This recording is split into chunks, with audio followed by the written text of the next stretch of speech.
पिता वो नींव है जो अडिग खड़ी रहती है, हर तूफान में भी जो संभाल लिए रहती है। उनकी गोद में दुनिया की सारी खुशियां हैं, उनकी आंखों में मेरे सपनों की परछाइयां हैं। जब भी गिरी उनके हाथों ने उठाया है, हर मुश्किल में उन्होंने मुझे सहारा दिया है। मुस्कान उनकी मेरे हर दर्द का इलाज है, उनकी ममता मेरे जीवन की सबसे बड़ी आवाज है। ना दिन दिन देखा ना रात मेहनत करते गए, मेरी हर खुशी के लिए खुद को खोते गए। जो दिल में था कभी कह ना सके, पर उनकी हर धड़कन में प्यार छुपा रहता है। मैं एसआर मोटिवेशन आज बात करती हूँ उस इंसान की जो जीवन में सबसे अधिक कुर्बानी देता है, पर जिसे जीवन में सबसे कम क्रेडिट नसीब होता है। पिता आखिर कौन है? पिता पिता वह है जो नौकरी पर जाता तो जवान है, पर लौटता बूढ़ा होकर है। एक बाप अपनी पूरी जिंदगी अपने बच्चों के सपने पूरे करने और घर को ठीक से चलाने में निकाल देता है। उसके जेब में पैसे हों ना हों, पर दिल में हौसला जरूर होता है। खुद के लिए 200 का जूता भी नहीं खरीदेंगे, पर औलाद की खुशी के लिए 5000 का जूता भी उसके पैरों पर पहना देंगे। माँ बच्चों को कोख में रखकर सींचती है, पिता तमाम उम्र उसकी परवरिश खुशी खुशी करता है। आज देश भर के मैं अपनी जनरेशन के भाइयों और बहनों से मैं एक बात बता देना चाहती हूँ कि जिनके औलाद नहीं होती वो माँ बाप न जाने कितने व्रत, कितने यत्न और क्या क्या जत्न करते हैं। न जाने कौन कौन सी चौखट पर अपना माथा रगड़ते हैं, दर दर की ठोकरें खाते हैं, और जिस पल उनकी गोद में कोई नन्हा फरिश्ता बच्चा आता है ना, वो माँ बाप उसी पल से उसकी सारी जिंदगी की चिंताओं को अपने सर ले लेते हैं। पढ़ाई लिखाई के साथ साथ शादी ब्याह की भी फिक्र उसी पल से होने लगती है। माँ बाप थोड़ा थोड़ा पैसा बचा के बेटियों के लिए एक एक गहना बनाना शुरू कर देते हैं, और उसकी शादी में वो गहने काम आ सके। एक बाप अपने जीवन भर की कमाई का तमाम पैसा एक झटके में हंसते हंसते अपने बच्चों को दे देता है। माँ बाप बच्चों के लिए किसी भी हद तक जाने को तैयार रहते हैं। मेरे पापा खुद ही 3 बेटियों के बाप हैं, और यकीन मानिए मैं गारंटी से ये बात कह सकती हूँ कि अगर मेरे पापा से कोई जाकर बोल दे कि किसी पहाड़ पर चढ़ने से या किसी मंदिर जाने से उनकी बेटियों का फ्यूचर सेफ होगा, तो बिना सोचे समझे वो नंगे पांव उस पहाड़ पर चढ़ना शुरू कर देंगे। और मेरे पापा की तरह इस दुनिया के हर माँ बाप अपने बच्चों के लिए ऐसा ही करेंगे। आप चाहे कितने ही सक्सेसफुल हों, दुनिया के किसी भी लेवल पर हो, वो ऐसा ही करेंगे। आप महाराजा दशरथ को ही देख लीजिए, वो बहुत पराक्रमी राजा थे। उनके पराक्रम का डंका तीनों लोकों में बजता था। दानवों के बीच युद्ध हुआ तो खुद भगवान इंद्र राजा दशरथ से मदद मांगने आए। दानवों की सेना जिस राजा दशरथ के नाम से कांपती थी, उन्हीं राजा दशरथ ने अपने पुत्र राम के बिछड़ते ही अपने प्राण त्याग दिए। इतने कर्मी राजा भी पुत्र के मुंह से ऊपर ना उठ सके। पिता होना इतना मुश्किल होता है। महाराजा दशरथ हो या साधारण बाप, ने कितने ही लोग पूरी दुनिया के सामने कुछ और होते हैं, पर बात जब अपनी औलाद की आती है, सबकी पर्सनालिटी के अलग अलग एंगल देखने को मिलते हैं। माँ बाप होना इतना मुश्किल है, सिर्फ पिता ही नहीं, माँ का कर्ज तो मर के भी नहीं चुकाया जा सकता। बच्चे का मल मूत्र माँ बाप के अलावा भला कौन साफ कर सकता है, और ऐसा वो खुशी खुशी करते हैं। इसीलिए शायद भगवान ने माँ बाप की पूजा खुद से पहले बताई है। बच्चा बीमार होता है तो नींद माँ को नहीं आती है।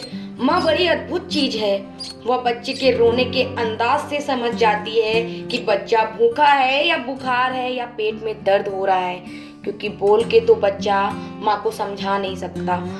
कहते हैं प्रसव पीड़ा इस दुनिया के सबसे बड़े दर्द में से एक है, जिसे हर माँ खुशी खुशी सहन करती है, ताकि वो एक अंधे फरिश्ते को पृथ्वी पर ला सके और जन्म दे सके कि 20 हड्डियों के एक साथ टूटने पर जितना दर्द होता है ना, उतना ही दर्द एक माँ को होता है एक बच्चे को जन्म देते हुए।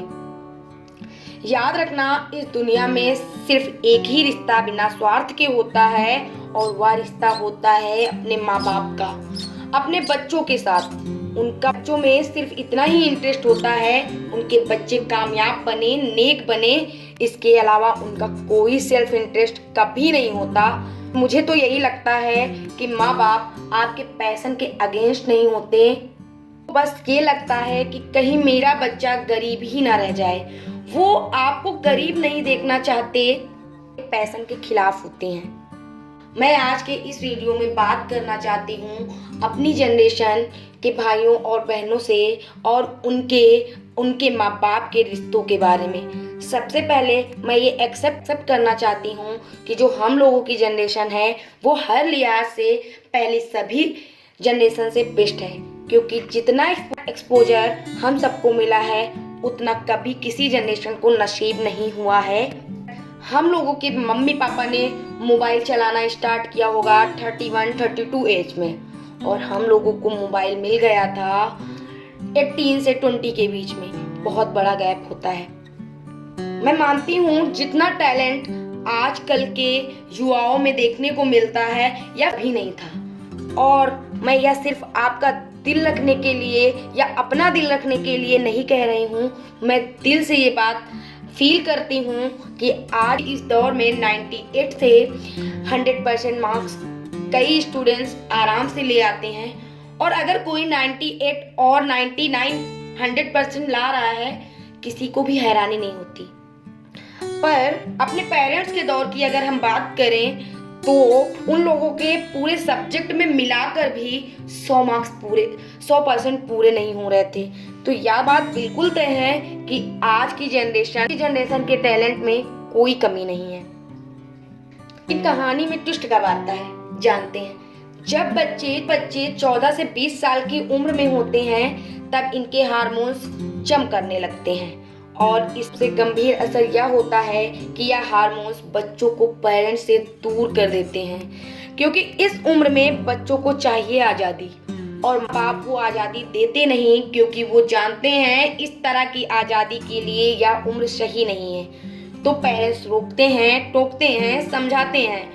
उनको पता है यह उम्र फिसलने वाली है, यही वो उम्र है जिसमें फ्यूचर बन भी सकता है और बर्बाद भी हो सकता है। अब यहाँ बच्चों को लगता है कि यही दो लोग मेरे दुश्मन हैं। यहाँ बच्चे अब माँ बाप से झूठ बोलना शुरू कर देते हैं, चीज़ें छुपाना शुरू कर देते हैं। बच्चों को अब दोस्तों के साथ रहने में ज़्यादा मज़ा आने लगता है। अपने ही माँ बाप अब दुश्मन दिखाई पड़ने लगते हैं। अगर किसी बात पर माँ बाप डांट दें तो आजकल बच्चों का एक फेवरेट डायलॉग है, my parents is outdated. ये मैं सिर्फ आप लोगों को नहीं कह रही हूँ, इवन मैं खुद भी ऐसी थी। सबसे हैरानी की बात तो ये है कि बच्चे अपने पेरेंट्स से इस उम्र में नफरत करते हैं और दूसरे के पेरेंट्स की बात बड़ी आसानी से समझ लेते हैं। कोई भी प्रॉब्लम हो तो उसका हल जरूर है। आज की बेहद होनहार जनरेशन, मेरे प्यारे भाइयों और बहनों, मैं इतनी सी रिक्वेस्ट आपसे करना चाहती हूँ कि इज्जत राम की तरह करना, जिसने पिता के वचन को पूरे करने के लिए 14 वर्ष वनवास में गुजार दिया, वो भी खुशी खुशी। आपके माँ बाप को आपसे कुछ नहीं चाहिए, वो तो अपने जाने के बाद अपनी सारी प्रॉपर्टी संपत्ति आपको ही देकर जाने वाले हैं। हर युवा और जनरेशन की हर बॉयज और गर्ल से एक बात कहना चाहती हूँ कि आज से 3 चीजें रोज करना शुरू कर दें। अगर आप नहीं कर रहे हैं तो सबसे पहले रोज कम से कम 30 मिनट्स अपने पेरेंट्स के साथ जरूर गुजारें। इधर उधर की कैसी भी बातें करें, खुद हंसें, उन्हें हंसाएं, कोई जोक सुनाएं, उनसे उनकी कोई पुरानी यादें ताज़ा करवाएं, उनके स्कूल की कोई पुरानी चीज़ें पूछें, बात करें। जब आपको बताएंगे तो उनकी आंखों में चमक आनी शुरू हो जाएगी, क्योंकि दोस्त, जैसे जैसे आप बड़े हो रहे हो आपके माँ बाप बूढ़े हो रहे हैं और यह समय फिर नहीं आएगा। उनके जाने के बाद बड़ा अफसोस होता है कि काश यह कर लेती या फिर ये कर लेता। उनका कर्ज सारी जिंदगी हम नहीं उतार सकते, पर अपना समय उनको देकर उस कर्ज का इंटरेस्ट जरूर भर सकते हैं। दूसरी बात, भूल कर भी अपने माँ बाप से ऊंची आवाज में कभी बात ना करना। आपकी वजह से उनके आंखों से निकला एक आंसू आपकी तमाम जिंदगी बर्बाद कर सकता है। मैं दावे के साथ ये कह सकती हूँ कि आप कितनी भी बड़ी गलती कर लो, माँ बाप वो गलती आपकी माफ कर देंगे। सबसे इम्पोर्टेंट चीज, बिना माँ बाप के पैर छुए घर से बाहर मत निकलना। अपने दिन की शुरुआत उनका आशीर्वाद लेकर ही करना। मैं आपको अपने एक्सपीरियंस से बता रही हूँ कि माँ बाप का आशीर्वाद एक ऐसा सुरक्षा कवच है जो आपको बड़ी से बड़ी मुसीबत से बचा देगा।